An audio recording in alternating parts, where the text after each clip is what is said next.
Hey everyone, so Monster Hunter Rise dropped like a week ago and it's out of content already. At the moment the game has no real purpose after beating the final boss, because nobody needs Outer Dragon's HR unlock or some form of endgame like, I don't know, deviants or never-ending randomly generated quests for elite equipment, right? The only real thing we can do at the moment is farm talismans, and to farm talismans one needs plenty of materials and tickets. And since rampages give you plenty of bows, it seems like the way of the superior man is to actually spam rampages for more chances at getting better talismans. But there's one major issue that prevents me from enjoying rampages, and it's the people who play them. Who the fuck places banana bomb here? Alright, I'm actually okay with that, because I would... Who the fuck places the bomb here? Fuck off! You... Stop! Don't! I'm just so mad at this. I have no idea why, but I'm just so mad at this. Well, I get it. It's been 1 week and obviously people have no idea how to do them. So to quell my rage at everyone, I'm releasing this shortish video with some explanations on how rampages work and some tips that I think are pretty relevant. Mind that the game is new, the mode is new, and I don't know everything, so there are bound to be inaccuracies, and maybe someone has already come up with better strategies. I don't really care, I still put my impressions into a video. Here's my list of tips, and then we'll go over with some more in-depth explanation as to how rampages work and why I think those tips are relevant. 1. Banana bombs suck. Don't try to spam all of them on the map. 2. Place as many auto-damaging tools as you can. 3. Place Wyvern artilleries where they can actually hit a monster. Wyvern artilleries can be adjusted, so do that. 4. Place cannons where they can cover the most area. 5. Place dragon bait in choke points and next to dragonators. 6. Don't remove the gong. 7. Focus on siege monsters. And 8. Ride the monsters and hit the monsters when the gong activates. First of all, let's go over the basics. Rampages are Monster Hunter's new tower defense mode. Each rampage has hordes. There are 2 to 3 hordes, and horde number 3 is generally led by an apex or by Ibushi. Hordes have common monsters, ruffians, and major threats. Common monsters can be divided into 3 types. Red ones, I will call them infantry, they will attack hunters and installations. They spawn where the arrows show you and have some limited movement capabilities, so they are limited by gates. Green are infiltrators. They will act in a similar manner, but they have multiple spawn points inside of the rampage area, so keeping your gates is important against infiltrators because removing gates is going to give them more spawn points, and this means that they're going to be able to annoy you from multiple angles. And blue monsters, these are siege monsters. They will spawn where the arrows show and will go straight for barricades and gates. There are also ruffians, which are stronger and larger variants of common monsters. They sometimes spawn in hordes and will give additional stronghold points when they're defeated. Major threats are horde leaders. They will be the biggest and strongest monster of the horde. To repel a horde you need to either defeat the major threat or survive for long enough until the timer runs out. Let's move on to our next part, installations. There are a bunch of points within your stronghold where you can place installations. Your stronghold also has levels. It can gain experience and level up from repelling monsters or doing sub-quests which will give you experience. Leveling up your stronghold will give you access to more installations and upgrade in the existing ones.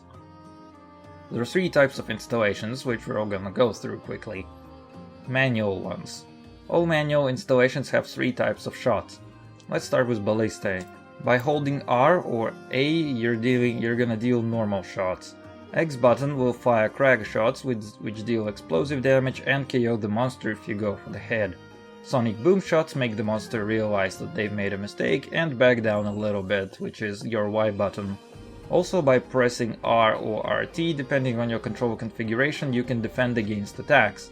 Defending makes you take less damage and doesn't knock you away from the installation. It works for all manually operated installations. Upgrades as your stronghold levels up make normal shots deal more damage, fire 2 to 3 bolts. Cannons. They unlock at stronghold level 2. They have normal arching cannonball shots, which is your R or A buttons. Holding X allows you to charge a piercing shot, which kinda speaks for itself. Holding Y charges an AoE thunder attack, which applies Thunder Blight to monsters. Cannons have less HP than Ballistae, so you definitely need to guard incoming attacks, as they can die in pretty much 2 hits. Leveling up your stronghold makes you shoot more cannonballs, 2 to 3 cannonballs. And the third is machine guns. They unlock at level 4. Normal shot is rapidly fired bullets.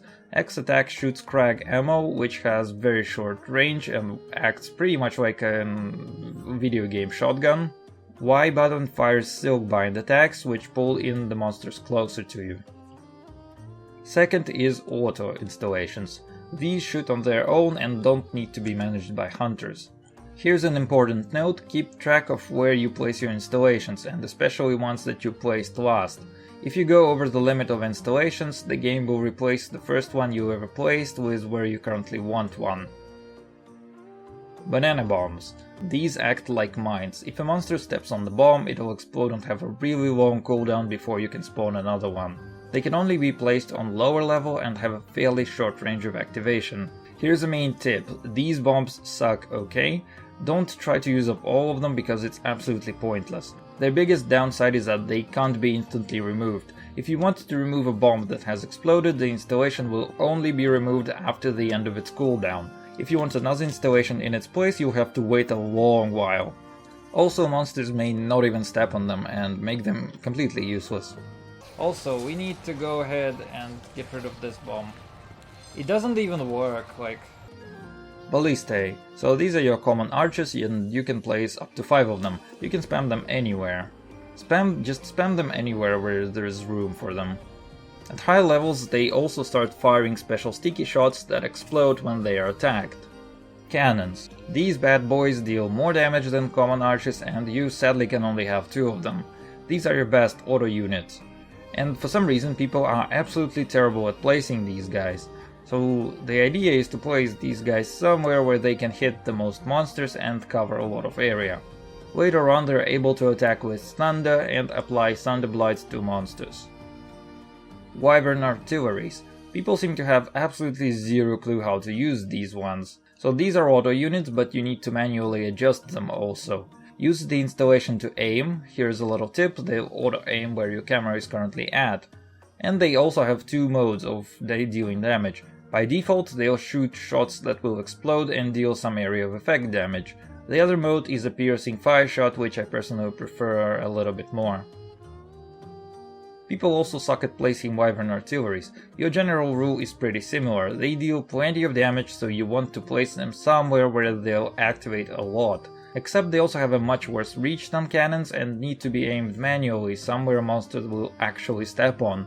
People seem to just place them and leave it at that, which most of the time does absolutely nothing except annoy the living hell out of me. Special units. First, Gibate. Gibate will lure infantry and infiltrators to attack it.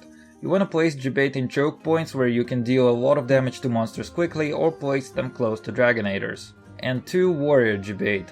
Warrior Gibate is a lot more durable than regular Gibate, but otherwise serves the same exact purpose. Villagers are unique installations that can randomly become available. They stick around for a bit, attack and then leave. Use them in clutch situations, but don't bother saving up as they tend to disappear after some time, and also you get plenty of them to finish any rampage. Foggen Elder. Foggen Elder is a big red panic button that you have. After spawning he'll charge up and then attack everything on the map, dealing huge amounts of damage. The damage he deals is enough to KO literally everything, including major threats in Hordes 1 to 2. It also seems like he can target literally anything on the map, so you can place the guy anywhere you want. Iori. Iori lets a bunch of dogs out and attacks some monsters. He's okay, you can use him for whatever. I'm not sure that's all, but I don't really seem to notice him doing much else besides that. Greenseer Sisters. These deal a lot of AoE damage and persist for some time. Place them where you need to deal damage, and they also don't have a lot of range, so mind your positioning. Naruto. Naruto will charge up, then hit every monster on the map and make them mountable. Really good for major threats and when the game spawns a bunch of siege monsters. A girl who murders you in your sleep. She has a minigun which she uses with murderous intent. I always seem to get her on third Hordes, so I've only really got experience with using her on Ibushi and Apexes. And boy, she's probably the most useful of the villagers. She'll fire a few rounds of ammo at monsters, and her range is approximately half the map, so really you don't need to mind her placing that much at all. She'll fire a few clips of ammo at monsters and then disappear, but she does persist for quite a while, which is really good. Her range is approximately half the map, so there is no real need to place her in the monster's face. She's really good for two main reasons. One is that she stays up for a fairly long amount of time, and that she can deal some very good damage. And two, she flinches the monsters quite a lot. She is easily able to stagger Ibushi 2 to 3 times in her uptime. Besides special units, there are also some other things within your stronghold. First is a Dragonator. It becomes available at stronghold level 3. Dragonator pokes a hole inside of any monster that it hits and also downs the monster for a few seconds. Dragonators also stay active for some time and damage the monsters if they come in its area of effect. Wyvern Shot. Like the Dragonator, it becomes available at level 3. Wyvern Shot fires a nuclear bomb at a target location, which deals a lot of damage.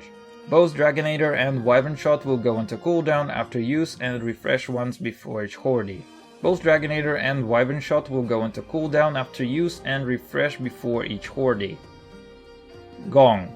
Gong only spawns in one particular place in each area. If you hit it, it'll give your hunter a huge damage bonus when you attack with your weapon. And I mean huge!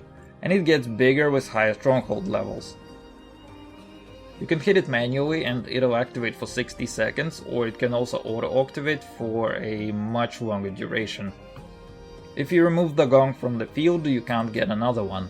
The gong can't be activated during preparation phase or when it has already been activated. Kilns. Finally, the most exciting part of Rampages is that you can throw coal into a furnace. Doing so will reduce Dragonator and Wyvern Shot cooldowns and also help repair installations faster. Completely pointless unless you've got a little brother who really wants to play alongside you. In 4-player serious business runs, you can totally try to just have some guy throwing coal into a furnace all the time for no other reason than to laugh at it. So let's talk about general strategy. There are 2 Rampage maps within the game. One is great, the other is utter garbage. I'll explain my strategy for the good map in this video because I really like it. With the garbage map you can figure things out on your own by following the principles outlined here. Every Rampage can be easily beaten solo. 2-player in my experience seems to be the most optimal and fun. 3 to 4 players is noticeably more challenging, especially when people have no idea what to do or keep messing up setups. I'm yet to play a 4-player Rampage where everyone knows what to do, so hopefully this video will provide some insight on how to play better. Before each horde you are given preparation time. Place a ballista at your convenience and fill every other available place close by with auto archers. Focus on siege monsters. There are 2 ways that you can lose. One is carding 3 times and the other is losing the stronghold. Carding 3 times is pretty hard unless you've dropped your controller and given up, but having your stronghold broken is actually a lot more feasible. Also, losing more gates will make it harder to group monsters and will cause you to spread out your auto units, thus lowering their attack potential. And on top of it, losing gates will give more spawn points to infiltrators, making them much more annoying. Be liberal with your use of villagers and dragonators. If you see a wave spawning 2 or 3 siege monsters, go ahead and start using something up from your arsenal. It's especially good early on before you get dragonators and autocannons, so don't be afraid of using Fugen very early on. Essentially, you don't need to use villagers and dragonators for any other purpose. It's really okay to use them for major threats as well, but save them up for siege units and when they approach in mass numbers. And also don't be afraid, just use your stuff, especially early on. Game loves to give you Fugen early on, so it's cool to use him before you have Dragonators. At Stronghold level 1, save up your stunts for siege monsters or infantry that goes directly after you, don't bother wasting them for anything else. Create choke points next to Dragonators. Use the Dragonator for major threats and large quantities of siege monsters. Use Debate when you have it available, it's really good with a cannon and especially AoE Thunder. Place your autocannons where they'll deal the most damage. I like these 2 spots as they cover a lot of the map. Place Wyvern artilleries where they are useful. I like these 2 spots. One covers the choke point, the other is just because there is no real other spot where it would be useful. Banana Bomb here is actually completely useless because it doesn't trigger most of the time. Once you have a machine gun, you can use it. I like this spot because you're able to hit almost anywhere on the map, and also infantry units are unable to attack you unless the second gate is broken. If you still have the second gate, then this is pretty much the perfect position, as only infiltrators can really attack you. When the gong is up, go hit the monster. You'll deal a lot more damage with regular attacks than with installations. If there's an opportunity to ride a monster, go ahead and ride it, because it's amazing damage and it allows to quickly get rid of CG boys. Horde number 3 will start with a bunch of random monsters, and then either Ibushi or an Apex will appear. They'll instantly destroy a bunch of installations and then quickly get rid of all gates except for the last one. Here's my preferred strategy for Ibushi. Place 2 Wyvern artilleries facing upwards, place 2 cannons on the sides, and fill some free spots with archers. Once the gong hits, go smack the guy in the face. Don't waste your Wyvern shot too early, it's best to use it when Ibushi starts charging his giant attack with rocks spinning around him. And that's that for general strategy. You can figure out the second map on your own, cause I can't seem to, and enemy waves can be so bad that you can lose half of your final gate during the first horde. If you found this useful and somehow found my voice appealing, you can hear more of it on Twitch, link in the description. Since I've waited a week of my vacation on Rise and there's nothing to do already, then I guess I'll be doing a bunch more viewer hunts until the end of April when we're getting Elder Dragons. Remember what you've learned here and apply it, cause otherwise I will endlessly rage at you on stream. Cheers.